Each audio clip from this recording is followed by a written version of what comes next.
ଆମ ଆଖି ସାମ୍ନାରେ ବି ଆମ ସମୟରେ ବି ଆମେ ଦେଖିଛୁ ଛୁଆଁ ଅଛୁଆଁ ଜଣେ ଲୋକର ଜିନିଷ ଦୋକାନ ବାଲା ମାନେ ଛୁଇଁବେ ନାହିଁ, ତାକୁ ତାର ପଇସା ଅଛି ଦୂରରେ ଫିଙ୍ଗି ଦବ। ସ୍ୱାମୀ ଯଦି ମରିଗଲେ ଜିଅନ୍ତା ଥାଉ ଥାଉ ସ୍ତ୍ରୀଙ୍କୁ ବି ଅଗ୍ନିରେ ପକେଇ ଦିଆଯାଉଥିଲା। ସେ ସତୀଦାହ ପ୍ରଥା, ବାଲ୍ୟ ବିବାହ, ଏପରି କେତେକ ବିଷୟ ଯୋଉଟା କି ସମ୍ପୂର୍ଣ୍ଣ ଗୋଟେ ନିକୃଷ୍ଟ ମାନର, ଯୋଉଟା କି ମାନବିକତା ସହିତ ତାହା କୌଣସି ପ୍ରକାରେ ଠିକ ବ୍ୟବହାର କରାଯାଉନଥିଲା। ସେଟା ଆଜି କଲେ ଜେଲ ଦଣ୍ଡ ଯିବେ, ସେଟା ନାହିଁ। ଟିକେ ରିମୁଭ୍ କରିଛି, ତା ଦ୍ୱାରା ସେଟା ଲୁପ୍ତ ହେଇଛି ଖ୍ରୀଷ୍ଟିଆନିଟି ଦ୍ୱାରା।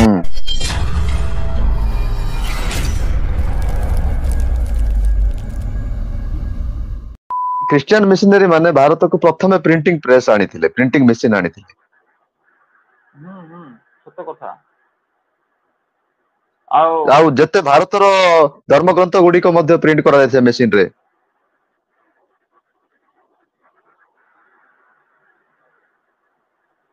ହଁ, ବହୁତ ଖୁସିର ବିଷୟ ଅଟେ ଯେ ଅନେକ ଉନ୍ନତି ମୂଳକ କାର୍ଯ୍ୟ ଖ୍ରୀଷ୍ଟିଆନ ମାନଙ୍କ ଦ୍ୱାରା ହେଇଛି, ଖ୍ରୀଷ୍ଟିଆନିଟି ଦ୍ୱାରା ହେଇଛି ଭାରତରେ। ଭାରତରେ ପ୍ରିଣ୍ଟିଂ ମେସିନ ଯଦି ପ୍ରଥମେ ଯଦି ତାଙ୍କ ଦ୍ୱାରା ହେଲା, ସ୍ଥାପନ ହେଲା, ହେଲେ ପ୍ରିଣ୍ଟିଂ ମେସିନ ଟା ଦେଖନ୍ତୁ କେତେ ଉପକାର ହେଲା। ତାପରେ ପରେ ପରେ ପରେ ସେନା ଆଧୁନିକ ଆଜି ଯୁଗ ଆସିଲା, ଆଜି ଡିଜିଟାଲ ଯିଏ ବି ଆସିଗଲା, କିନ୍ତୁ ଆଜି ପ୍ରଥମେ ଆଜି ଯିଏ ବି ଯଦି କିଛି ପ୍ରିଣ୍ଟିଂ କରୁଛି, ପ୍ରିଣ୍ଟର ୟୁଜ କରୁଛି, ସେ ଲୋକଟା ନିଶ୍ଚୟ ସେ ମିଶନାରୀ ମାନଙ୍କୁ ଧନ୍ୟବାଦ ଦେବା କଥା। ଧନ୍ୟବାଦ ନ ଦେଇକି ବାଟ ନାହିଁ, କାରଣ ହଁ, ସେମାନେ ଆହୁରି ଉଦ୍ଭାବନ ଗୋଟେ କଥା ମଧ୍ୟ ମୁଁ ଆପଣଙ୍କୁ କହିବି।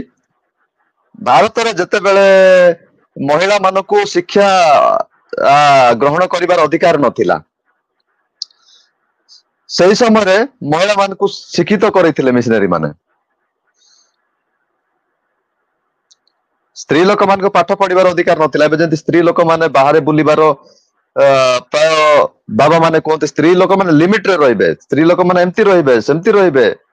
ସେଇ ସମୟରେ ସ୍ତ୍ରୀ ଲୋକମାନଙ୍କୁ ପାଠ ପଢିବାର ଅଧିକାର ମିଶନାରୀ ମାନେ ଦେଇଥିଲେ। ତାପରେ ହଁ ସତ କଥା, ତାପରେ ଏବେ ଆମର ସରକାରରେ ମଧ୍ୟ କଣ ନାରୀ ମାନଙ୍କର ପାଇଁ ସବୁ କିଛି ଉନ୍ନତି ମୂଳକ କାର୍ଯ୍ୟ ହଉଛି। କିନ୍ତୁ ଆରମ୍ଭ କରିଥିଲେ କୋଉମାନେ? ଖ୍ରୀଷ୍ଟିଆନିଟି ଦ୍ୱାରା ହିଁ ଆରମ୍ଭ ହେଇଥିଲା।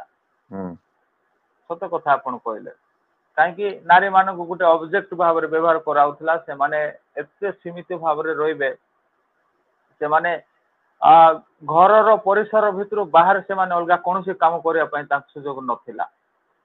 ତାଙ୍କର ଟ୍ୟାଲେଣ୍ଟ ଥିଲେ ବି, ବୁଦ୍ଧି ଥିଲେ ବି, ସବୁ କିଛି ବିଷୟରେ ତାଙ୍କର ବିଚକ୍ଷଣ ଗୁଣ ଥିଲେ ବି ତାଙ୍କୁ ଦିଆଯାଉନଥିଲା। କିନ୍ତୁ ସେ ସମସ୍ତ ବନ୍ଧନକୁ ଆମର ଖ୍ରୀଷ୍ଟିଆନିଟି ଦ୍ୱାରା ହିଁ ଭଙ୍ଗା ଗଲା। ଆକ୍ଚୁଆଲି ସତ କଥା। ତା ବାଦ ଆପଣ ବି ଜାଣିଛନ୍ତି, ଏଇଟା ତ ପୁରା ସମସ୍ତେ ଜାଣିଛନ୍ତି, ସତୀଦାହ ପ୍ରଥା ଯୋଉଟା ଥିଲା, ଗୋଟେ ଅତି ନୃଶଂସ ପ୍ରଥା ଗୋଟେ ଥିଲା, ଯୋଉଟା କି ସ୍ୱାମୀ ଯଦି ମରିଗଲେ ଜିଅନ୍ତା ଥାଉ ଥାଉ ସ୍ତ୍ରୀଙ୍କୁ ବି ଅଗ୍ନିରେ ପକେଇ ଦିଆଯାଉଥିଲା।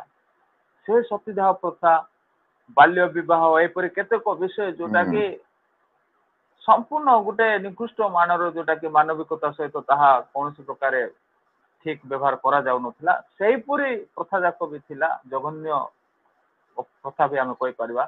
ସେଇ ସମସ୍ତ ବିଷୟ ବି ଖ୍ରୀଷ୍ଟିଆନିଟି ଲୋକମାନଙ୍କ ଦ୍ୱାରା, ଖ୍ରୀଷ୍ଟିଆନିଟି ଦ୍ୱାରା ରିମୁଭ୍ କରାହେଇଛି। କାଇଁ ସେଟା ଆଜି ଅଛି କି? ସେଟା ଆଜି ନାହିଁ। ସେଟା ଆଜି କଲେ ଜେଲ ଦଣ୍ଡ ଯିବେ। ସେଟା ନାହିଁ। କିଏ ରିମୁଭ୍ କରିଛି? ତା ଦ୍ୱାରା ସେଟା ଲୁପ୍ତ ହେଇଛି ଖ୍ରୀଷ୍ଟିଆନିଟି ଦ୍ୱାରା। ଏଟା କିଏ ବି ଏଡାଇ ପାରିବେ ନାହିଁ। ଏ ସତ୍ୟକୁ କିଏ ବି ଅନଦେଖା କରିପାରିବେ ନାହିଁ। ନା କଣ? ନିହାତି କିଏ ପାରିବେ ନାହିଁ। ତେଣୁ ନିହାତି ଏଇ କଥାକୁ କିଏ ତ ଖ୍ରୀଷ୍ଟିଆନ ଅଣଦେଖା କରିପାରିବେ ନାହିଁ। ଆଉ ସତ କଥା।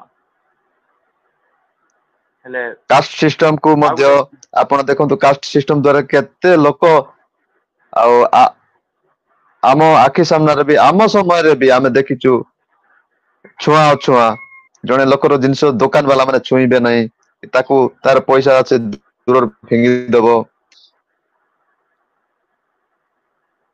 ସେ ସବୁକୁ ଏପରି ମଧ୍ୟ ଶୁଣ, ମିଶନାରୀ ମାନେ ସଂଘର୍ଷର ସହିତ ଲୋପ କରି, ସେମାନେ ପ୍ରଥମେ ଶିକ୍ଷିତ କରାଇଲେ ଲୋକମାନଙ୍କୁ। ହଁ ନିହାତି ଆଜ୍ଞା, ନିହାତି। ଏଇ ସତ୍ୟ ସେମାନେ ଯଦି ଖୋଳତାଡ଼ କରିବେ, ଯଦି ଭଲରେ ପଢିବେ, ଯୋଉମାନେ ବି ଏଇ ସମସ୍ତ ବିଷୟରେ ଅଜ୍ଞ ଆଉ ବିଶୃଙ୍ଖଳା ସୃଷ୍ଟି କରନ୍ତି ଏ ସମସ୍ତ ବିଷୟ ନ ଜାଣିକି, ଏବେ ବି ସେମାନେ ଯଦି ସବୁ କିଛି ବିଷୟ ଜାଣିବା ପାଇଁ ମାନେ ଇଚ୍ଛା ପ୍ରକାଶ କରିବେ, ଯଦି ସେପରି ଜିଜ୍ଞାସା ତାଙ୍କ ପାଖରେ ଅଛି, ତାହେଲେ ସମସ୍ତ ବିଷୟ ଜାଣିପାରିବେ ସେମାନେ। ଏ ସମସ୍ତ ବିଷୟ ଇତିହାସରେ ଅଛି। ଆଉ ବାଇବେଲ ଭିତରକୁ ଯଦି ଯିବା କହିଲେ ତ ସେମାନେ ବିଶ୍ୱାସ କରିବେ ନାହିଁ। ବାଇବେଲରେ ତ ଆହୁରି ଅଧିକ ମାନେ କଣ କହିବେ ଉତ୍ତମ ବିଷୟ ଲେଖା ହେଇଛି, ଯୋଉଟା କି ସମାଜ ବି ଏପର୍ଯ୍ୟନ୍ତ ଗ୍ରହଣ କରିପାରେ ନାହିଁ। ସେପରି ଶତ୍ରୁକୁ ପ୍ରେମ କର, ଯୋଉମାନଙ୍କୁ କଷ୍ଟ ନିଶ୍ଚୟ ଦଉଥିବା ତାଡ଼ନା କରୁଥିବା ଲୋକମାନଙ୍କ ପାଇଁ ପ୍ରାର୍ଥନା କର। ଦେଖନ୍ତୁ ଏଇ ଲୋକମାନେ ଏଇପରି ବାଇବେଲକୁ ଫଲୋ କରିକି ଯିବା ଲୋକ କେମିତି ଦେଶ ପାଇଁ ସେମାନେ ଉପକାର କାର୍ଯ୍ୟ ନ କରିବେ, କିନ୍ତୁ ତଥାପି ଲୋକମାନଙ୍କୁ ଆଜି ଦୋଷାରୋପ କରାହଉଛି। ନିଶ୍ଚୟ। ଆଉ ଆହୁରି ଖ୍ରୀଷ୍ଟିଆନିଟିକୁ ତ ଆପଣ ଗ୍ରାହମ ଷ୍ଟେନ୍ସଙ୍କ କଥା, ଗ୍ରାହମ ଷ୍ଟେନ୍ସକୁ ଦେଖନ୍ତୁ, ଯେ ଲେପ୍ରେସି ଲୋକମାନଙ୍କର ଯୋଉ ସେବା କରୁଥିଲେ ଗ୍ରାହମ ଷ୍ଟେନ୍ସ, ଏତେ ଦୂରରୁ ଆସିକିରି ଏମିତି ଲୋକକୁ ହତ୍ୟା କଲା ପରେ ମଧ୍ୟ ଅନେକ ଲୋକ କୁହନ୍ତି ଯେ ସେ ହତ୍ୟାକାରୀ ଉଚିତ କାମ କରିଥିଲେ, ମାନେ ସେ ଧର୍ମାନ୍ତରୀକରଣ କାମ କରୁଥିଲେ, ସେ ଅପରାଧରେ ତାଙ୍କୁ ସେ ମାରିଛନ୍ତି, ଏମିତି ବର୍ତ୍ତମାନ ବି ଭାବୁଛନ୍ତି ଲୋକମାନେ।